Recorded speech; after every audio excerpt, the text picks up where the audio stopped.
Good morning. This is a Debra Salonen newsletter exclusive because really I don't want anybody else to see this. This is an article that I wrote in 1991 because it's there. This amazing photograph of Half Dome was taken by my old friend Greg Hubbard. Below it, the tagline for the photo says, "The setting sun paints a rosy glow on the granite face of Half Dome in Yosemite National Park." And then by Debra Salonen for the Sunstar, "You have to be half dumb to hike to the top of Half Dome." My 12-year-old son grumbled the words as we traversed the rocky trail toward Yosemite's famous monolith, whose lofty summit soars 8,842 feet above sea level.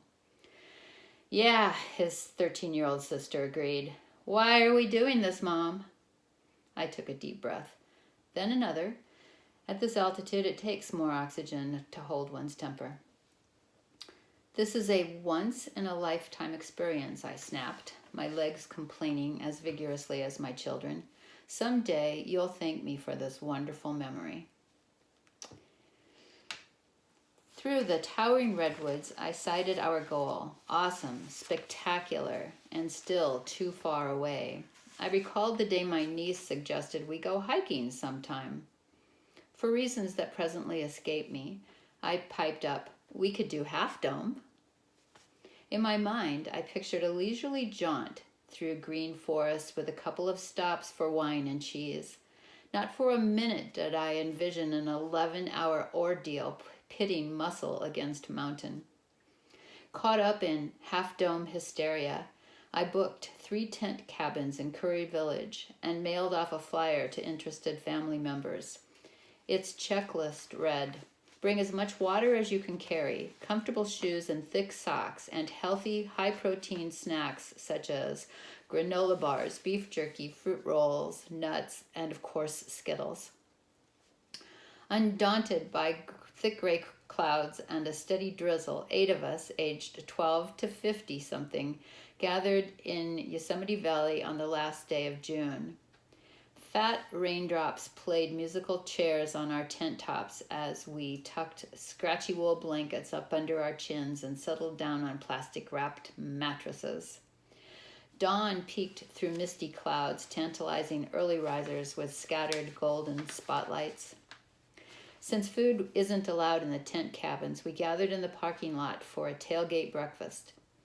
At the trailhead across the bridge from Happy Isle, a wooden sign with neat white lettering warned foolish people about the trip ahead of them.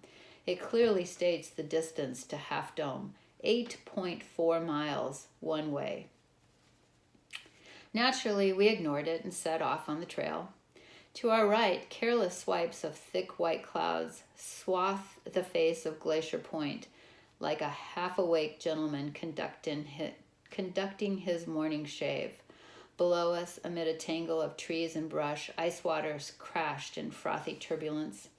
We stopped for our first Kodak moment on the bridge below Vernal Falls, then topped off our canteens from the last watering hole. The mist trail reminded me of a giant domino game, some gone awry. Irregular little chunks of rock spilled in the winding pattern up a steady incline. The roar of the tumbling water orchestrated a stinging mist that chilled my sweaty skin. At the base of the falls, I clamped wet fingers on the metal railing and hauled myself up the rock steps. By the time I reached the top of the falls, my legs were quivering so badly I thought my kneecaps would fall off. Drama much? I collapsed in a heap and guzzled down an aseptic Gatorade. I wonder what that means. Fresh air and exercise bring out a primal instinct in me that says, "Eat a lot, you're going to die soon." I wolfed down hard-boiled eggs and peanuts and a granola bar. After a brief rest stop and a visit to one of the very few and far between restrooms, we headed toward Nevada Falls. This second set of falls is equally awesome and tall. The building block steps of the switchback trail resemble huge white sugar cubes, and the view from the top is sweet. In Little Yosemite Valley, vibrant sprays of wildflowers littered the level green plain, which led to a deceptively innocuous base of Half Dome Trail. My husband, in a misguided attempt to inspire us, pointed upward. See those little black specks up there? That'll be us in a couple of hours. Zigging and zagging up the switchback trail, we chugged upward. Towering trees, bull pines obscured the now brilliant daylight. We shared a rest stop with a diverse collection of hikers, foreign accents mingled with universal groans. The summit before the climb of Quarter Dome offers a breathtaking, no pun intended, view of the eastern Sierra. An echo of thunder rumbled through the thin air from mountaintop to mountaintop, as if the old sages were grumbling to each other. We hurried along as fast as our tired legs could carry us. The best thing I can say about the climb to Quarter Dome is I hated it. Loose pebbles, worn free by the constant onslaught of nature, made the white rock slabs a treacherous maze. Like nervous monkeys, we scrambled on all fours. Quarter Dome's summit reminded me of the mezzanine of a fancy hotel where guests who've been to the top relaxed, both exhilarated and relieved. We paused to take stock of the formidable dome of rock with its narrow cable scar. Even from this proximity, the figures moving along the black line resembled ants going to a picnic. Up and back they moved. Wait a minute, my niece balked. If this is up, where's down? Everyone goes up and down the same way, a friendly hiker told us, but don't worry, there's room. My hands were shaking by the time I reached for the twisted wire cables that seemed to climb skyward at a 90-degree angle. Another friendly soul pointed out the cache of used gloves scattered on a nearby ledge. Help yourself, you'll need them. I pulled on a pair of worn gardening gloves, clasped a cable in each hand, and hauled myself upward in an ungraceful lunge and plunge gait. The muscles across my shoulders began to burn. My puny biceps bulged and quivered. I focused on the worn slabs of wood hooked between the spindly-looking metal posts. Strangers moving downward provided constant encouragement. Hang in there, you're almost there. It's worth it, believe me. You can do it. Amazingly, some inner strength propelled me upward with a drive that had nothing to do with logic or ability.